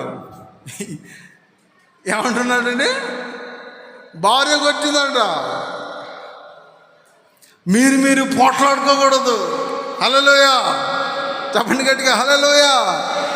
ఏమంటే మీరు అర్థం చేసుకొని మీ కుటుంబము సాఫీకి వెళ్ళాలి. ఒకరికొకరు అండర్స్టాండింగ్ ఉండాలి, అర్థం చేసుకునే మనసు ఉండాలి. కానీ భార్య ఒక మాట అన్నాడు భర్త కొట్టడం, భర్త ఒక మాట అన్నాడని భార్య కొట్టడం, మీరు యుద్ధాలు చేసుకొని రోడ్డు మీదకి వచ్చి పంచాయతీలు పెట్టుకునే స్థితిలోకి వెళ్ళకూడదు. మనం మీ పక్షాన, మీ కుటుంబం పక్షాన మీకు ఏదైనా సమస్యలు ఉన్నాయా, ఏదైనా బాధలు ఉన్నాయా, ఏదైనా కన్నీళ్ళ చేత మీరు బాధపడుతున్నారా, అప్పుల సమస్యలతో మీరు బాధపడుతున్నారా, ఏ స్థితిలో మీరు నడిపించబడుతున్నా మీ పక్షాన నా దేవుడిని యెహోవా మీ పక్షాన యుద్ధము చెయ్యునుగాక. చెప్పండి గట్టిగా, హల్లెలూయా హల్లెలూయా. ఏమండి, మన పక్షాన ఎవరు యుద్ధం చేయాలంటే దేవుడిని యెహోవా. ఇక్కడ ఫిలిస్తీయులు హెబ్రీయుల మీదకి దండెత్తుకొని బయలుదేరి వెళ్ళారు. ఫిలిస్తీయులు హెబ్రీయుల మీదకి దండెత్తుకొని వెళితే ఏమండి, ఈ హెబ్రీయులు ఈ గొప్ప ఈ సైన్యము, ఆ ఫిలిస్తీయుల సైన్యం చూసి వీళ్ళు భయపడుతున్నారండి. అయితే వీరు ఏం చేశారు తెలుసా? కేకలు వేయడం ప్రారంభించారు. ఏం వేయడం ప్రారంభించారట? చెప్పలు నోటు తెరిచి కేకలు వేయడం ప్రారంభించారు. కేకలు వేయడం ప్రారంభించారు. చూడండి మాట, సమూయేలు మొదటి పుస్తకం 4వ అధ్యాయం 6వ వాక్యం చదవండి. 6-7 వాక్యాలు చదవండి.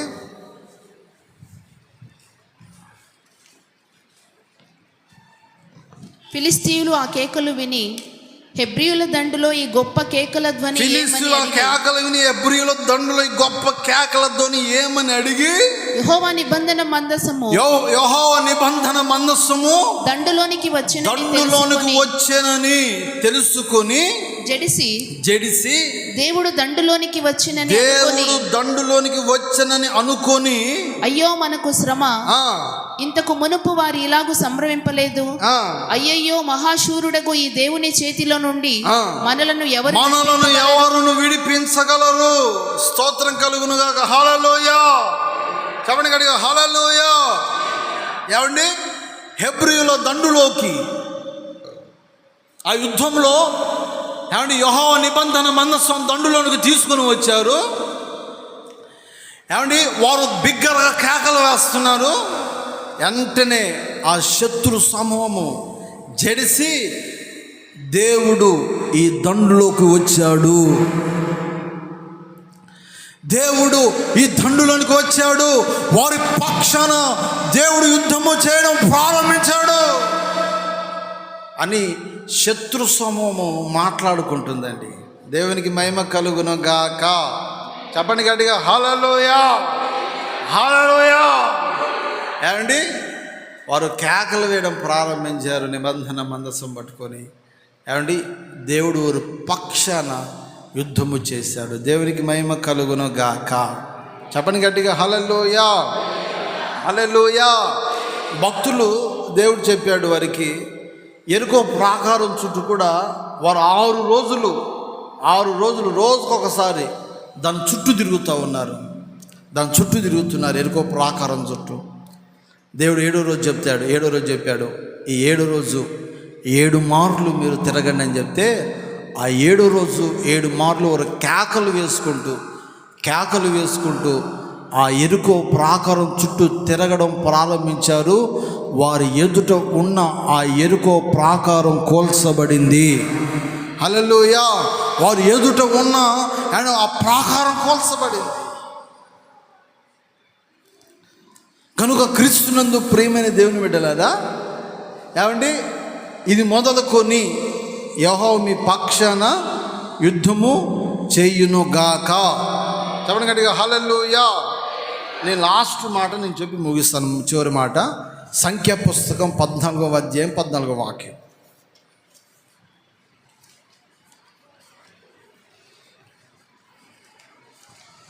యెహోవాను నీవు ఆ, ఈ ప్రజల మధ్య నున్నావనియు ఆ, యెహోవాను నీవు ఆ. ముఖాముఖిగా కనబడిన వాడవనియు ఆ. నీ మేఘము వారి మీద నిలుచుచున్నదనియు ఆ.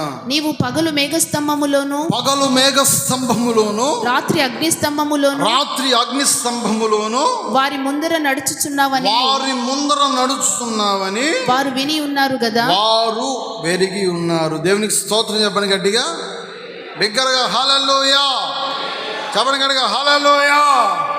అండ్ పగలు మేఘస్తంభములోను రాత్రి అగ్నిస్తంభములోను వారి ముందర దేవుడిని యెహోవా నడిపించబడుతున్నాడు. ఆమె చెప్పండి గట్టిగా, ఆమేన్.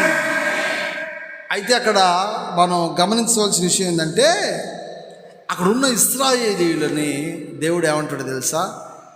దేవుడు ఏమంటాడు తెలుసా? ఈ ఇశ్రాయేలు ఎంతటికి లోబడనొల్లకుండా ఉండటం వలన మోషేతో అంటాడు దేవుడు, ఈ ఇశ్రాయేలీయులు ఇంకా మారరు, వీళ్ళు బుద్ధి మార్చుకోరు, వీళ్ళు లోబడరు, వీళ్ళు సనుగుతూనే ఉంటారు, వీరిని ఏమండి ఒక్క దెబ్బకు వీరిని అందరిని హతం చేస్తానంటండి దేవుడు. ఏమండి ఒకే ఒక దెబ్బకు ఈ జనులని నేను చంపేస్తానంటాడు దేవుడు. అప్పుడు మోషే అంటాడు, అయ్యా నువ్వేం చెప్పావు? వీరిని పాలు తేనెలు ప్రవహించు కానాను దేశానికి నువ్వు తీసుకుని వెళ్తాను. ఇప్పుడు అన్ని జనులు ప్రజలు ఏమనుకుంటారు? వీరిని చంపి హతం చేసేవనుకో, అన్ని జనులు లోకంలో ఏమనుకుంటారు? వీరు ఆరాధిస్తున్న దేవుడు ఆ పాలు తేనెలు ప్రవహించు ఆ కానాను దేశాన్ని తీసుకొని వెళ్ళలేక వీరిని హతం చేశాడని అనుకుంటారు. అట్లా మీరు చేయొద్దు అని మోషే దేవుడితో చెప్తే, ఏమండి అప్పుడు దేవుడు ఏం చేశాడు తెలుసా? వారికి పగలు మేఘస్తంభములోను రాత్రి అగ్నిస్తంభములోను దేవుడిని యెహోవా వారి ముందర నడిపించబడ్డాడు. ఎందుకు వారి ముందర దేవుడిని యెహోవా నడిపించుకున్నాడు తెలుసా? వారిని చేరవలసిన గమ్యానికి, వారిని చేర్చడానికి వారి ఎదుట దేవుడిని యెహోవా నడిపించబడ్డాడు. ఎందుకు నడిపించబడ్డాడంటే వారి స్వాస్థ్యంకు చేర్చబడాలని దేవుడు నడిచాడు. వారి స్వాస్థ్యం, వారి గమ్యానికి చేర్చబడాలని, వారి గురి యొద్దకు చేర్చబడాలని చెప్పేసి దేవుడిని యెహోవా వారి ముందర నడిపించబడ్డాడు. ఆమె చెప్పండి గట్టిగా, హల్లెలూయా.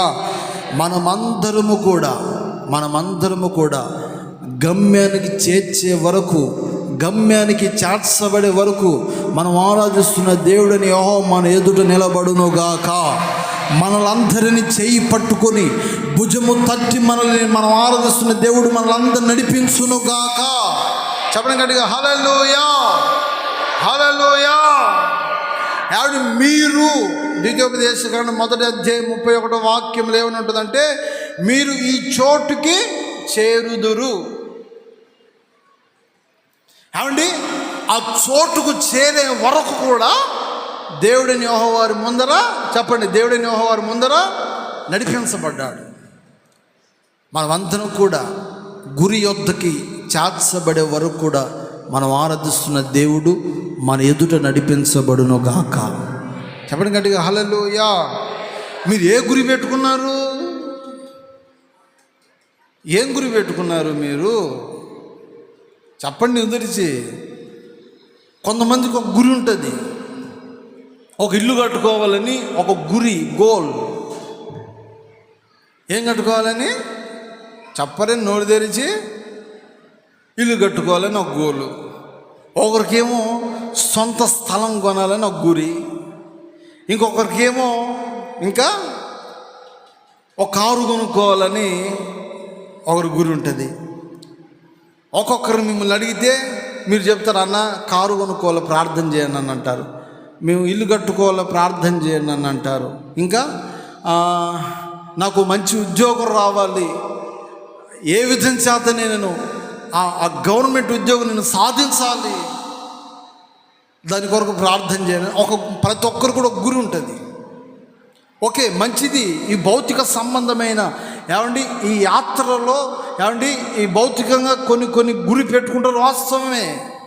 అయితే వాక్యం ఏమంటుందంటే ఆత్మ సంబంధం కూడా మనమందరము కూడా నూతన యెరూషలేములో అడుగు పెట్టే వరకు కూడా ప్రతి ఒక్కరు గురి పెట్టుకొని ఆ ఆకాశం, నూతన ఆకాశము యెరూషలేములో అడుగు పెట్టే వరకు కూడా మన ఎదుట మనం ఆరాధిస్తున్న దేవుడు మనల్ని నడిపించునుగాక. ఏమంటే మనల్ని అందరూ నడిపించునుగాక. హల్లెలూయా. మనమందరము నూతన యెరూషలేములో చేర్చబడుదుముగాక. ఏమండి కుడి ఎడమలకు త్రొట్టిల్లి పోకుండా ఏమండి మనం కోరిన రేవునకు ఏమండి దేవుడు మనల్ని అందరూ నడిపించాలి. బైబిల్ ఉంటుంది కదా, యెషయా పుస్తకంలో ఏమైనా ఉంటుంది, వారు కోరిన రేవునకు వారిని దేవుడు నడిపించెను. వారు కోరిన రేవునకు దేవుడు వారిని చెప్పండి నడిపించెను. ఇప్పుడు మన గోల్ ఏమై ఉండాలి చెప్పండి, నోరు తెరిచి. మన గోల్ ఏమై ఉండాలి? పరిశుద్ధమైన పట్టణములో మనము స్వాస్థ్యాన్ని పొందుకునే వరకు కూడా ఈ ఆత్మీయ యాత్రలో మన ఎదుట ఎవరుండాలి తెలుసా? ఈ పరుగు పందెంలో మన ఎదుట ఒక గోల్, ఒక గమ్యం చేర్చబడే వరకు మనం ఆరాధిస్తున్న పరిశుద్ధుడైన దేవుడు మన ఎదుట ఉండి మనలందరినీ ఆ స్వాస్థ్యంలో ఏమైనా చేరే వరకు మనందరికీ తోడై ఉండునుగాక. చెప్పండి గట్టిగా హల్లెలూయా. అంటే మన గోలు ఆ పరిశుద్ధమైన పట్టణం అండి. ఆ పరిశుద్ధమైన పట్టణానికి మనం అందరం కూడా ఎలాగో చేర్చబడుతామంటే ఏమంటే ఎవరైతే పాపం ఉండదో, ఎవరైతే అసూయ ఉండదో, ఎవరి జీవితాలలో కలహం ఉండదో, ఎవరి కుటుంబాలలో దుర్మార్గత పాపం ఏలుబడి చేయకుండా పరిశుద్ధమైన జీవితం కలిగి నడిపించబడతారో వారందరూ కూడా దేవుని ఎదుట నిలబడతారు. ఆమె చెప్పండి గట్టిగా. ఆ పరిశుద్ధమైన పట్టణంలో చేర్చబడతారు. ఏమంటే మనలో పాపం ఏలుబడి చేయకూడదు, అహంకారం, గర్వం, ఏమంటే దేవునికి విరోధమైన కార్యక్రమాలు మన జీవితాలలో ఉంటే మనము ఆ పరిశుద్ధమైన పట్టణంలో మనకు స్వాస్థ్యం ఉండదు. మన ఎదుట ఎప్పుడైతే మనం ఆరాధిస్తున్న దేవుడిని మన ఎదుట ఉంటాడో మనం ఇక పాపం జోలికి వెళ్ళము. ఎప్పుడైతే మనం ఆరాధిస్తున్న దేవుడు మన ఎదుట నిలబడి మనం నడిపిస్తాడో మనలో కోపాలు, ఆవేశాలు, ఏమండి లోక సంబంధమైన కార్యకలాపాలు మన జీవితంలో లేలుబడి చేయవు. దేవునికి మహిమ కలుగునుగాక. చెప్పండి కనుక హల్లెలూయా. ఏమండి ప్రార్థన మందిరానికి వచ్చే ఒక కుటుంబము ఏమండి భార్య ప్రతి ఆదివారం నమ్మకంగా ప్రార్థన మందిరానికి వస్తుంది. కానీ భర్త ఏమంటే అమాస పున్నానికి మందిరానికి వస్తాడు. ఎప్పుడు వస్తాడు?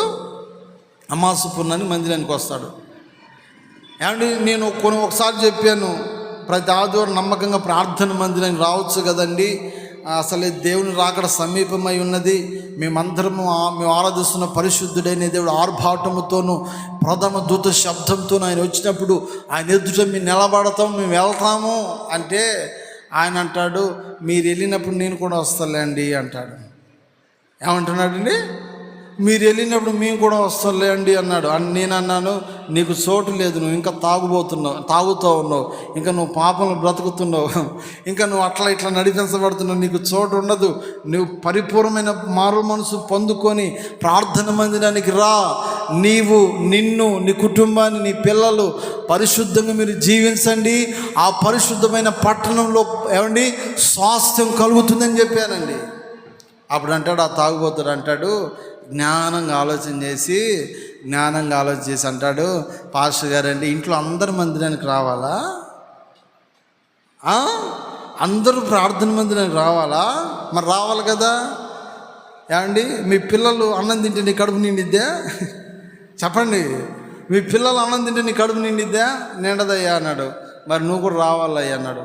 అంటే నేను రాను, కానీ మా భార్య వస్తుంది కదా పరలోక రాజ్యానికి, అప్పుడు ఆమె కొంగు పట్టుకుని ఆమె కాళ్ళు పట్టుకుని నేను కూడా వస్తానయ్యా అన్నాడండి. ఏమండి ఎలా వస్తుందంట చెప్పండి? ఆమె కొంగు పట్టుకుని వస్తాడంట. ఎక్కడికి? పరలోక రాజ్యానికి. కొంగు పట్టుకొని రావడానికి, కాలు పట్టుకొని రావడానికి, చెవి పట్టుకొని రావడానికి ఆయన సంత మార్కెట్కి వెళ్ళట్లేదు, ఆయన బట్టల షాప్కి వెళ్ళట్లేదు, ఆయన చికెన్ కొట్టు మటన్ కొట్టు మస్తాన్ దగ్గరికి వెళ్ళట్లేదు. ఎక్కడికో తెలుసా? ఆ పరిశుద్ధమైన పట్టణం పాలు ప్రాప్తించాలంటే ప్రతి క్రైస్తవుడు పరిశుద్ధమైన జీవితం కలిగి నడిపించబడితేనే ఆ పరిశుద్ధమైన స్థానంలో మనందరికీ కలుగుతుంది. హల్లెలూయా! పాలు ప్రాప్తిస్తుందండి. కొంతమందికి తెలివితేటలు ఉంటాయండి. ఎలాంటి తెలివితేటలు తెలుసా? కొన్ని సందర్భాలలో వాక్యం మనల్ని ఎంత హెచ్చరించినా, ఎంత గద్దించినా ఆ మనస్సాక్షి పొరపాటున ఆ పశ్చాత్తాపం రాదండి. పశ్చాత్తాపం రాదు, మనసు మార్చుకోరు. వారికి ఒకటే ఆలోచన, ప్రభు వస్తానన్నాడు కదా, ప్రభు వస్తానన్నాడు కదా, ఆయన వచ్చినప్పుడు అప్పుడు మేము పరిశుద్ధపరచుకోవచ్చులే అని అనుకుంటారు. అవునా కదా? ఆయన వచ్చేటప్పుడు మేము పరిశుద్ధపరచుకోవచ్చులే, అప్పటికప్పుడు మా డ్యూటీలు చక్కబెట్టుకోవచ్చులే, ముందుగా ఇప్పటి నుంచి పరిశుద్ధంగా బ్రతకాలంటే మాది యవన ప్రాయంలో సినిమాలు చూడకుండా ఎట్లుంటాము యవన ప్రాయంలో స్టైల్గా లేకపోతే మేము లోకంలో ఎట్లా బ్రతకగలుగుతాం, యవన ప్రాయంలో ఫ్రెండ్షిప్ లేకపోతే మేము ఎలా బ్రతకగలుగుతాం, ఆ ప్రభు వచ్చినప్పుడు మేము అప్పుడు పరిశుద్ధపరచుకుంటలేని కొంతమందికి దొంగ తెలివితేటలు ఉంటాయి. జాగ్రత్త.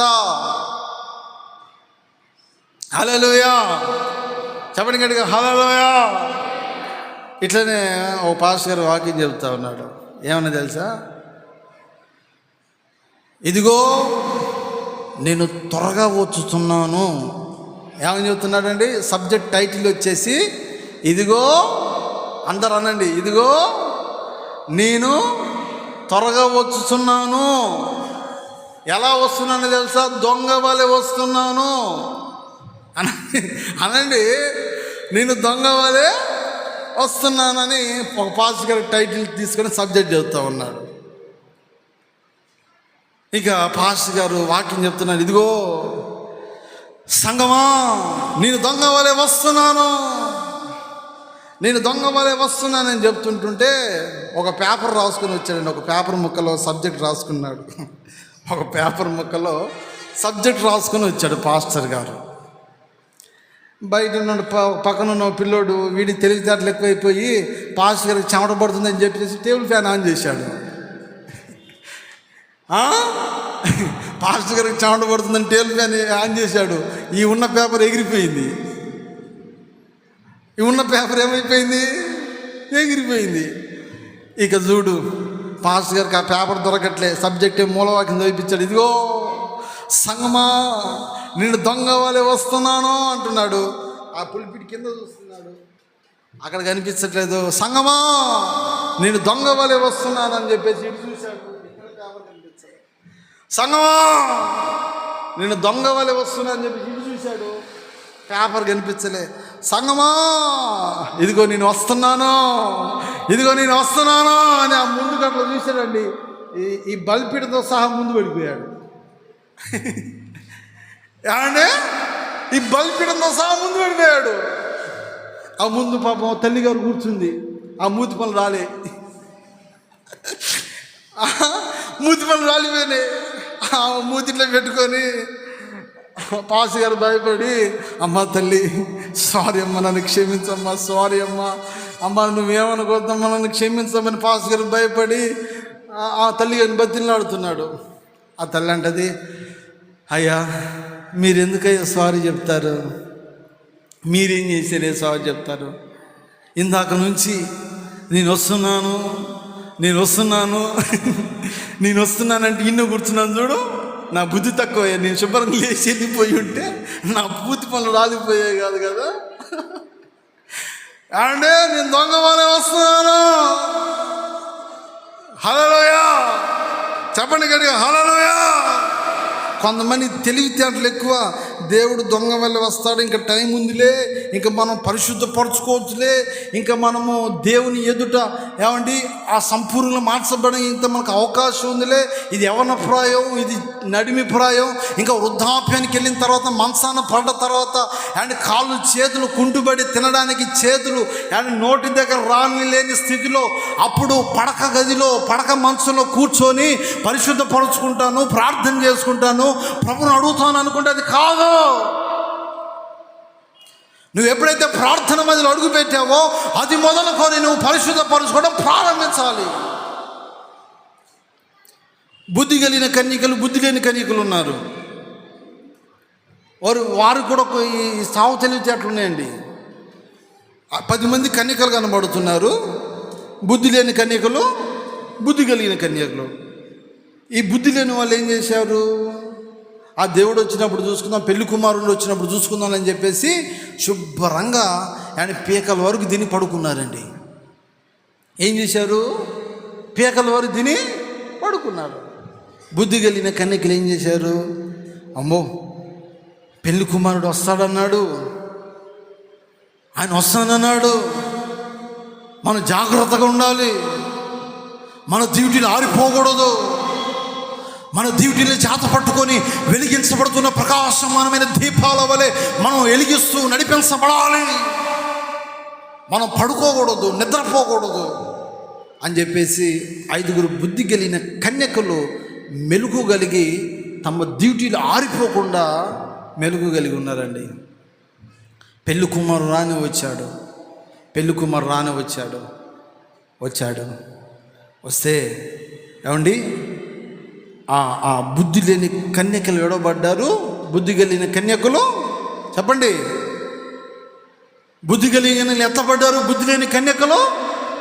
అప్పుడు వచ్చి అయ్యో ఆ షాప్కి వెళ్ళి ఈ షాప్కి వెళ్ళి తమ డ్యూటీలు వెలిగించుకోవడానికి, తన దీపాలు వెలిగించుకోవడానికి ఎక్కడ కిరణం కొట్టుకెళ్ళినా అన్ని కొట్లు మూత వేయబడ్డాయి. మధ్యరాత్రి ప్రయోజనం లేదు, విడబడ్డారు, ప్రయోజనం లేదు, శ్వాసలో పాలు పొందుకోలేని స్థితిలోకి వెళ్ళిపోయారు. వాక్యం అంటుంది, క్రీస్తునందు ప్రియమైన దేవుని బిడ్డలారా, మీరు కోరిన రేవునికి నా దేవుడు మిమ్మల్ని నడిపించును గాక. మనం కోరుకున్న రేవు ఆ పరిశుద్ధమైన పట్టణమై ఉండాలి. ఆ పరిశుద్ధమైన పట్టణం చేరే వరకు కూడా నా దేవుడు మన పక్షాన ఉండి చేర్చునుగాక. హల్లెలూయా. నా తోడు నీవుంటే అంతే చాలయా, నా ముందు నీవుంటే, నా తోడు నీవుంటే అంతే చాలయా, నా ముందు నీవుంటే భయమే లేదయా. ప్రేమ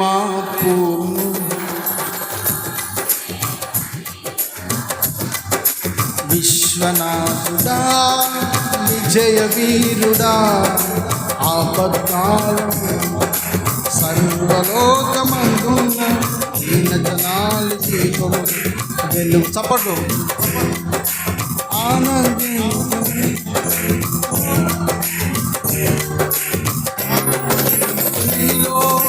జీవితాలు నీ కృపయంతమైనతమో వర్ణించలేము స్వామి, నీ కృపయంతి వరకు నడిపించు యేసయ్యా. నా తోడు నీవుంటే అంతే చాలయ్యా, నా ముందు నీవుంటే, నా తోడు నీవుంటే అంతే చాలయ్యా, నా ముందు నీవుంటే భయమే లేదయ్యా. పూర్ణమై సంపూర్ణమై నీ దివ్య చిత్తమే, నీవు నన్ను నడిపే నూతనమై జీవ మార్గము. పూర్ణమై కలిసి నూతనమై జీవ మార్గము. ఇహమందు ఇహ పరమందు ఆశ్రయమైన వాడము. ఇన్నాళ్ళు జనమైన నన్ను మరువని యేసయ్యా. నా తోడు నీవుంటే అంతే చాలయ్యా, నా ముందు నీవుంటే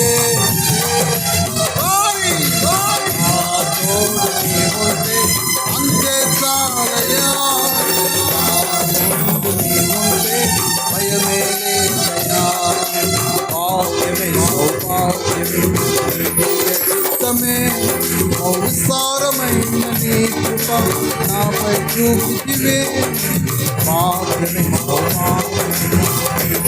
సన్నిధి విస్తారమైన నీ కృప నాపై చూపితివే బలమైన ఘనమైన నీ నామమందు హర్షించి పదికి కీర్తించి ఘనపరచు నిన్ను యేసయ్యా నా తోడు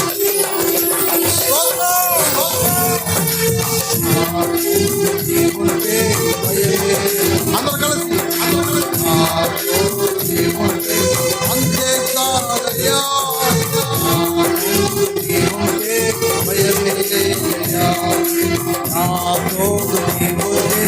అంతే చాలయ్యా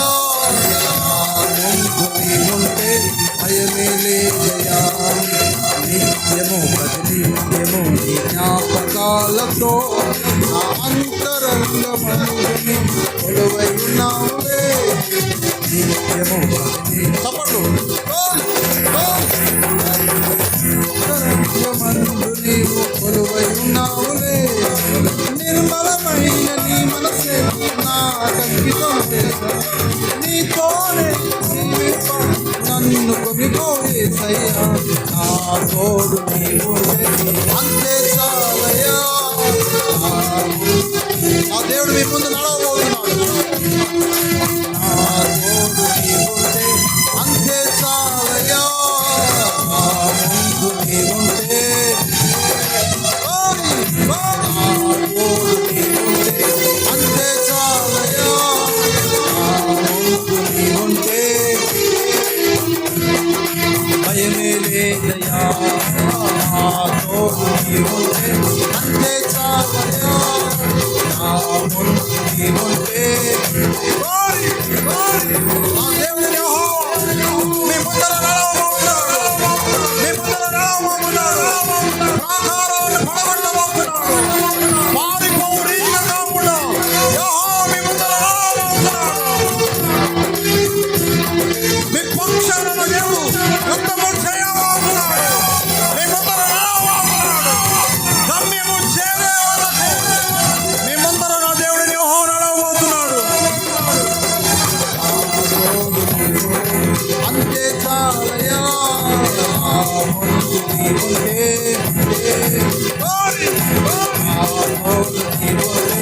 అంతే చాలయ్యా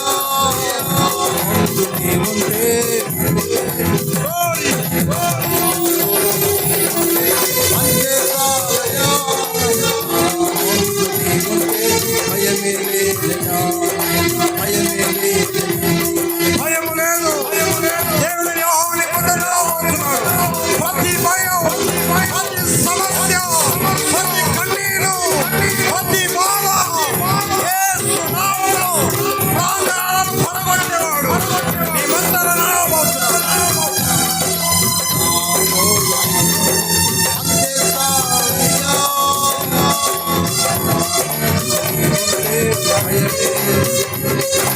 వివాదలా సికేంద్రి కాందల వివాదలా సికేంద్రి కాందల హల్లెలూయా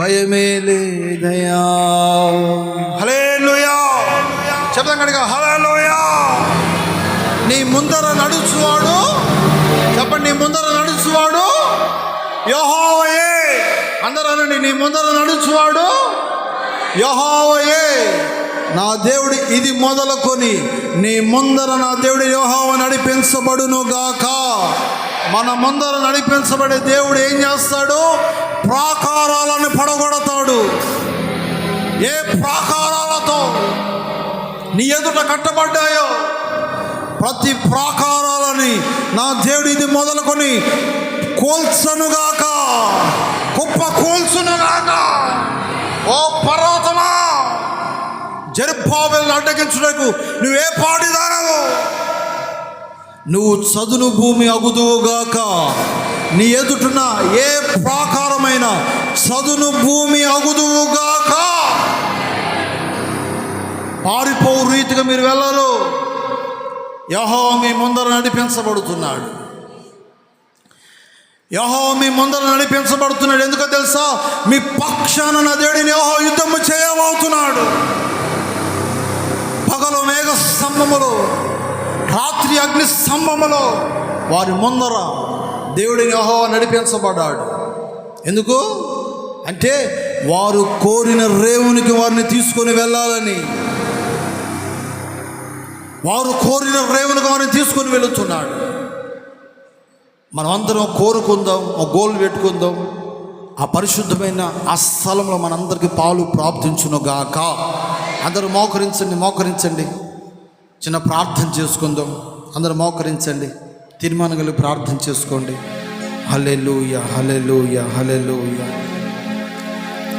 ఇది మొదలుకొని యెహోవా మన ముందర నడవబోతున్నాడని దేవుడు మనతో మాట్లాడారు.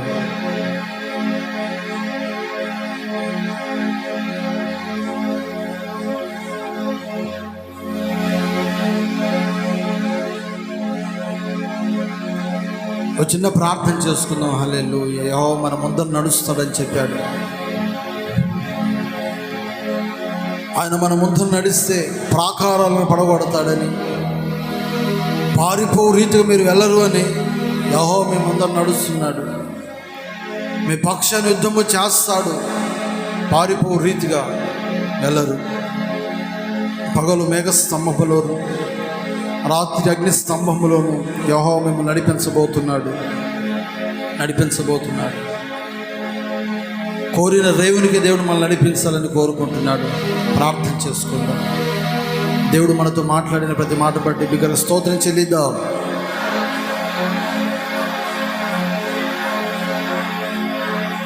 మన ముందర మన దేవుడిని యెహోవా ఇది మొదలుకొని నడిపించబడినట్లుగా స్తోత్రం చెల్లిద్దాం. స్తోత్రం.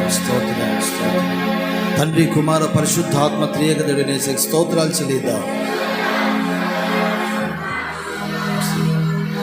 ప్రార్థన. ప్రేమ స్వరూపి కృపగల దేవాని పరిశుద్ధ నామాన్ని బట్టి వందనాలు చెల్లిస్తున్నాము స్వామి. గడిచిన కాలం అంతా మా జీవాన్ని మీ కృపలో దాచి కాపాడినందుకై స్తోత్రం నైనా. ఈ మాసం యొక్క ప్రారంభం నుండి ఈ దినం వరకు కూడా మీ దయగల కరుణాహస్తపు నీడలో మమ్మల్ని అందరినీ భద్రపరిచినందుకు స్తోత్రం. ఈ పునరుత్థాన దినపు ఆరాధనలో పాల్పొంది మీ సన్నిధిలో ఉన్న అనేక దీవెనలను అనుభవించడానికి పేరు పేరున ప్రతి ఒక్కొక్కరిని మీరు ఎన్నుకొని ఏర్పరచుకొని సత్వగల సంఘములో మీరు స్థిరపరిచినందుకై వందనాలు చెల్లిస్తున్నాం నాయనా. ఈ ఆరాధనలో ప్రారంభం నుండి ముగింపు వరకు ఆత్మస్వరూపిగా, వాక్య స్వరూపైన దేవుడిగా మీరు మా మధ్యలో ఉన్నందుకై స్తోత్రం నైనా.